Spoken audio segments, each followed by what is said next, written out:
ನಾಯಕತ್ವ ಬದಲಾವಣೆ ಚರ್ಚೆಗೆ ಮತ್ತೆ ರಕ್ಕೆ ಪುಕ್ಕಗಳು ಜಾಸ್ತಿ ಆಗ್ತಾ ಇದ್ದಾವೆ. ಎಐಸಿಸಿ ಅಧ್ಯಕ್ಷರನ್ನ ಭೇಟಿಯಾಗಿ ಕೆಪಿಸಿಸಿ ಅಧ್ಯಕ್ಷರು ಚರ್ಚೆ ಮಾಡಿದ್ದಾರೆ. ಮಲ್ಲಿಕಾರ್ಜುನ ಖರ್ಗೆ ಜೊತೆ ಡಿಕೆ ಶಿವಕುಮಾರ್ ಮಾತುಕತೆಯನ್ನ ನಡೆಸಿದ್ರು.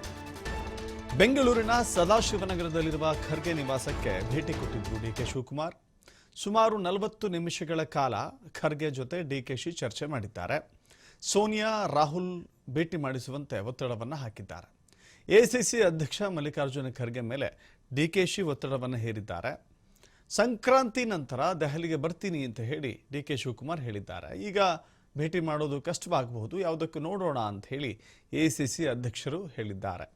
ಅಲ್ಲಿಗೆ ಸಂಕ್ರಾಂತಿ ನಂತರ ರಾಜ್ಯದಲ್ಲಿ ಬದಲಾವಣೆಯ ಕ್ರಾಂತಿ ಆರಂಭವಾಗುತ್ತಾ ಎನ್ನುವ ಪ್ರಶ್ನೆ. ಹೇಳಿಕೆಯಲ್ಲಿ ಡಿಕೆ ಶಿವಕುಮಾರ್ ಕೆಪಿಸಿಸಿ ಅಧ್ಯಕ್ಷರಾಗಿದ್ದಾರೆ, ರಾಜ್ಯದ ಉಪಮುಖ್ಯಮಂತ್ರಿ ಆಗಿದ್ದಾರೆ. ಖುದ್ದು ದೆಹಲಿಗೆ ಹೋದಂಥ ಸಂದರ್ಭದಲ್ಲಿ ರಾಹುಲ್ ಗಾಂಧಿ ಅವರು ಭೇಟಿಗೆ ಅವಕಾಶವನ್ನು ಕೊಟ್ಟಿಲ್ಲ. ನಿರಾಶರಾಗಿ ವಾಪಸ್ ಬಂದಂಥ ಡಿಕೆ ಶಿವಕುಮಾರ್ ಅವತ್ತೇ ಹೇಳಿದ್ರು, ನಾನು ಕಾರ್ಯಕರ್ತನಾಗಿ ಉಳಿಯುತ್ತೇನೆ ಅಂತ ಹೇಳಿದ್ರು. ಅಲ್ಲಿಗೆ ನಾಯಕತ್ವ ಬದಲಾವಣೆ ವಿಚಾರಕ್ಕೆ ಸಂಪೂರ್ಣವಾಗಿ ಪೂರ್ಣ ವಿರಾಮ ಇಟ್ಟಂತೇನಾ ಅಂತ ನೋಡಿದ್ರೆ ಹೌದು ಅನ್ನುವ ರೀತಿಯ ವಾತಾವರಣ ಈಗಲೂ ಇದೆ. ಆದರೆ ಇವತ್ತಿನಿಂದ ಆರಂಭವಾಗಿರುವಂಥ ಈ ಭೇಟಿ ಬೆಳವಣಿಗೆಗಳಿದ್ದಾವಲ್ಲ, ಮತ್ತೆ ನಾಯಕತ್ವ ಬದಲಾವಣೆಗಳಿಗೆ ರೆಕ್ಕೆ ಪುಕ್ಕವನ್ನು ನೀಡಿದಂತಾಗಿದೆ. ಹಾಗಾದರೆ ಖರ್ಗೆ ಮಾತಿನ ಅರ್ಥ ಏನು? ನಾಯಕತ್ವ ಬದಲಾವಣೆ ವಿಚಾರದಲ್ಲಿ ಸದ್ಯಕ್ಕೇನೂ ಕೂಡ ಆಗೋದಿಲ್ವಾ? ಹಾಗಾದರೆ ಸಿಎಂ ಮತ್ತು ಡಿಸಿಎಂ ಯಾವಾಗ ದೆಹಲಿಗೆ ಕರೆಸ್ಕೊಳ್ತೀರಿ ಅಂತ ಪ್ರಶ್ನೆ ಮಾಡಿದ್ದಾರೆ. ಅದಕ್ಕೆ ನೋ ಆನ್ಸರ್, ನೋಡೋಣ ಅಂತ ಹೇಳಿ ಎಐಸಿಸಿ ಅಧ್ಯಕ್ಷ ಮಲ್ಲಿಕಾರ್ಜುನ ಖರ್ಗೆ ಹೇಳಿದ್ದಾರೆ. ನಮಗೆ ಅವಶ್ಯಕತೆ ಇದ್ದಾಗ ಕರೆಸಿಕೊಳ್ತೇವೆ ಅಂತ ಹೇಳಿ ಖರ್ಗೆ ಹೇಳಿದ್ದಾರೆ.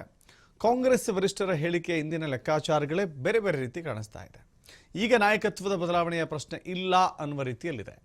ಅಂತಹ ಯಾವ ಚರ್ಚೆ ಹೈಕಮಾಂಡ್ ಮುಂದೆ ಇಲ್ಲ. ರಾಜ್ಯದ ಮುಖ್ಯಮಂತ್ರಿಯನ್ನು ಬದಲಾವಣೆ ಮಾಡುವ ಹೈಕಮಾಂಡ್ ಮುಂದೆ ಇಲ್ಲ. ನರೇಗಾ ಹೋರಾಟ, ಪಂಚರಾಜ್ಯಗಳ ಚುನಾವಣೆ ಮುಗಿಲಿ ಅಂತ ವೆಯ್ಟ್ ಮಾಡ್ತಾ ಇದ್ದಾರಾ ಅಥವಾ ಯಾವ ಅರ್ಥದಲ್ಲಿ ಹೇಳಿಕೆ ಕೊಟ್ಟಿದ್ದಾರೋ ಗೊತ್ತಿಲ್ಲ. ಬಟ್ ಸಾಕಷ್ಟು ಕುತೂಹಲ ಅಂತೂ ಕೆರಳಿಸಿದೆ.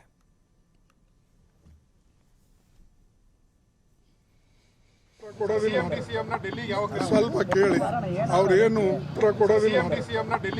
ಸ್ವಲ್ಪ ಕೇಳಿ ಅವ್ರೇನು ಉತ್ತರ ಕೊಡೋದಿಲ್ಲ. ಸ್ವಲ್ಪ ಕೇಳಿ ಅವ್ರೇನು ಉತ್ತರ ಕೊಡೋದಿಲ್ಲ. ಸ್ವಲ್ಪ ಕೇಳಿ ಅವ್ರೇನು ಉತ್ತರ ಕೊಡೋದಿಲ್ಲ.